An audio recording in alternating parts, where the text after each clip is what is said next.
What is up, my fellow jewelers? Today we're going back to the basics. Woohoo!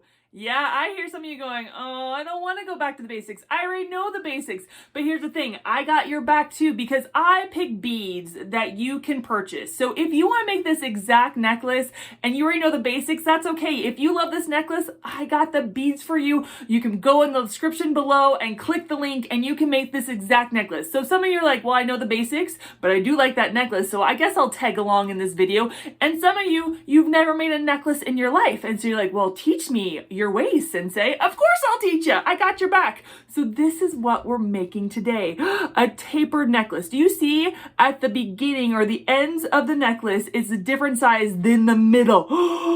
I love it. I've always wanted to make a necklace like this and even earrings that we're making next week. Hint, hint for next week.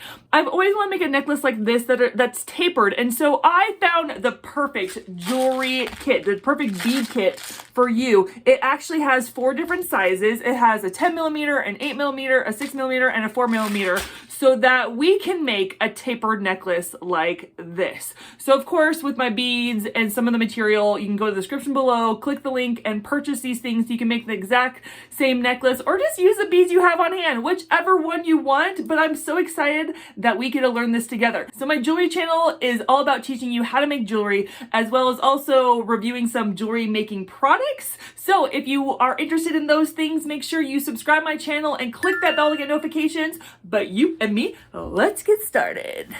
So this is what you're gonna need to make this cute, simple necklace. You're gonna need your tools. I have my long nose pliers, my round nose pliers, and my cutter tools. These are electrician cutter tools, but you can use jeweler cutter tools, whichever you want. For the material, I have my wire. I have from Walmart, I got this, a 0.45 millimeter gauge, 0.45 millimeter gauge.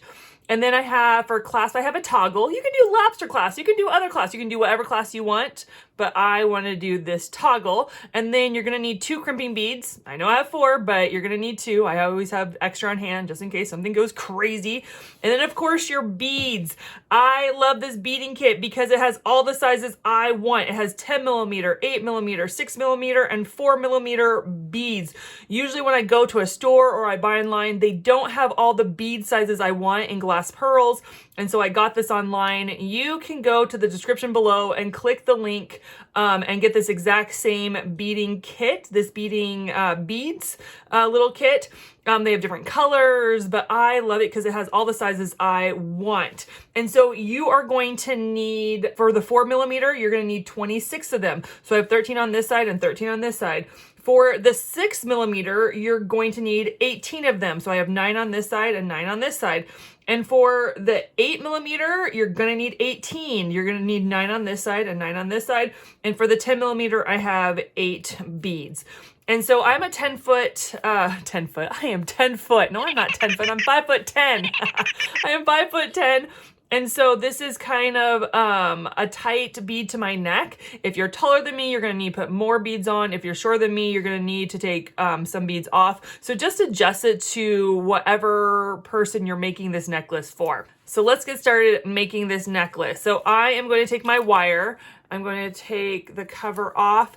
And usually I've seen jewelers cut their wire, they measure and cut it. I don't like doing that because I usually cut it too small and have to recut it again, or I cut it too long and I waste wire. So in this case, I always like to leave my wire on. I make my pattern and then I just string it on my wire that's still on the spool. So I'm going to start stringing all my beads. I've made my pattern, so you're going to want to make your pattern first, right? And then you're going to want to string your beads. And you're just going to do it one at a time. It takes a long time. Making a pattern is fun and doing other stuff is fun, but stringing beads can be therapeutic, but not always fun. So go ahead and string all your beads for this necklace, and then you and I will do the next step together. Okay, oh my goodness, this is so cute. I love the tapered look. It's so cute. So the next thing we're going to do is we're going to put our clasp on. So you have the wire right here, right? You have this wire, and then put on your crimping bead. So grab one crimping bead, and then you're going to put one of your clasps, doesn't matter which one, just grab one. So you have your crimping bead, you have your clasps. Now you're going to take this wire and wrap it around your toggle. You're going to wrap it around. See how I put it around right there? And then I'm going to take the other side, the wire, and put it back through the crimping bead. So you have the wire through the crimping bead, and then you have your toggle right here. I'm going to crimp my crimping bead with my long nose pliers. Make sure you have enough give, maybe a little less give. Make sure you have enough give, right? You want it to be a little loose for the toggle to be able to move. And then you're going to take your long nose pliers and squish down and crimp it. You're going to crimp that crimping bead. It's called a crimping bead for a reason. And then this extra wire, do not cut that off. Just put it right back through your beads. And these beads have a big enough hole that the wire can go back through. And then you're going to not have a gap. You're going to push all your bead down. Make sure there's no gap. You don't want gaps. Gaps are the worst on a necklace, especially a simple necklace. You don't want a gap. And so you're going to push all your beads down. And now you're going to cut the wire. You're going to cut the wire now. And you're going to cut it. You're going to take another crimping bead and you're going to put the crimp on it, the crimping bead on it. There we go. We put the crimping bead on. Take your other toggle and you're going to put your toggle through, and we're going to loop the wire around the toggle. You're going to loop it around. And we're going to put the wire through the crimping bead, around the toggle and through the crimping bead. Okay. Got the crimping bead on. But do you see how much gap there is between the bead and the crimping bead? That's not good. That is not good at all. You're going to take your end of your wire. You're going to take your long nose pliers and grab it and pull. You're going to pull until there's not a gap. Now, don't pull too hard because you'll make the necklace all wonky and funky looking. And so just pull enough so there's not a gap. You're going to take your long nose pliers and you're going to crimp that crimping bead. Just like that, yes, and make sure there's a give for the toggle. Now this is too much wire. We're gonna cut at least half of it, if not more.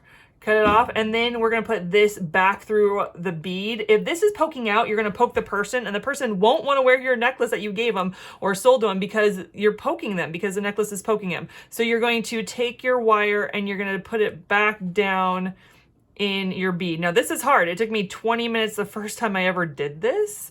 All those years ago, and it took a long time for me to get the wire back through, but it's worth it, and it makes the necklace look so much better. Okay, and there you have it. I put it back through. It's a little snug because the bead's so small, but oh my goodness, I love this necklace so much. I love the tapering. I love all of it. Oh my goodness. And I don't know if you noticed these beads up in the corner. I purposely put them there because next week we're going to do matching earrings. That's right. And these are the beads we're going to use. Now, I didn't want to put them in the order that they're going to be on the earring because I didn't want you to figure out what we were doing, but I am so excited. We're going to make matching earrings, and maybe a week after that we'll make matching bracelet as well. So stay tuned. I love this necklace. I love it so much. Oh my goodness. Thank you guys for tuning in. But before I go, yeah, I know you're noticing my earrings. Yeah, let's look at that. You're noticing my earrings? Yeah. Well, you can definitely, I made these on a different video, so you can go check that video out. Okay. So before I go, I want to pray for my viewers. I love praying for you. And today I just felt the Lord say, pray for moms. Now, I know all my viewers, I know all you fellow jewelers are not moms, but I just felt like God wanted me to pray specifically for moms, especially those that just don't feel good enough as a mom, like everything's going wrong, or you just feel like the kid just, it's just super hard and you just feel like you're not a good enough mom. You are. You're an amazing mom. You're doing a great job. This is just a season, whether they're little, whether they're tweens, whether they're teens, or whether they're adults. Like, it's all seasons of life. So I'm going to pray for you. God, I pray for the moms that just feel like they're not good enough, like they're not a good enough parent, not a good enough mom, whatever the case may be. I pray that you would fill them with an understanding that they are amazing, that they're giving it their all. God, where it feels like they don't have the answers, God, I pray that you would just give them revelation, give them answers they need. And Lord, I just pray, God, that you would just fill your peace over them, your love into them, and any solution they may need. But God, may they realize they are good enough. Thank you, God, for creating moms to be who they are for their kids. You are the perfect mom, and just right for the kid or children that you do have. In Jesus' name I pray, amen. So that's all I got for you guys today. Thank you so much for tuning in, and make sure you check the next video out because we're gonna make matching earrings for this necklace. Oh, I'm so excited. Okay, guys, I'll see you later. Bye.